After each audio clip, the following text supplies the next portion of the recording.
सोलापूर शहर आणि जिल्ह्यात दहशत माजवणाऱ्या गुन्हेगारी टोळीवर पोलीस प्रशासनाने मोठी कारवाई केली आहे. गंभीर स्वरूपाचे गुन्हे करणाऱ्या 4 जणांना तब्बल 2 वर्षासाठी सोलापूर शहर आणि जिल्ह्यातून तडीपार करण्यात आलाय. पोलिसांनी दिलेल्या माहितीनुसार या टोळीतील सदस्यांवर मारहाण, दंगल, बेकायदेशीर जमाव जमवणे, महिलांवरील अत्याचार तसेच घातक शस्त्रे बाळगून परिसरात दहशत निर्माण केल्याचे अनेक गुन्हे दाखल झाले आहेत. तडीपार करण्यात आलेल्या आरोपीमध्ये टोळी प्रमुख महेश भोजप्पा रखडगी, नितीन कृष्ण पवार, विजय उर्फ प्रेम माने चुगणे आणि आकाश भोजप्पा रखडगी यांचा समावेश आहे.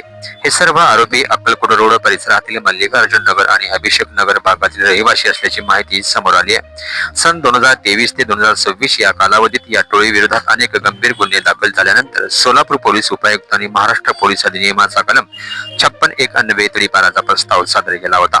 या प्रस्तावानुसार पोलीस उपायुक्त प्रीतम गायकवाड यांनी कारवाई करत चारही आरोपींना सोलापूर शहर आणि उर्वरित सोलापूर जिल्ह्यातून 2 वर्षासाठी तडीपार करण्याचे आदेश दिले आहेत. गुन्हेगारी प्रवृत्तीवर आळा घालण्यासाठी पोलीस प्रशासनाकडून कठोर पावले उचलली जात असल्याचे या कारवाईतून स्पष्ट होत आहे.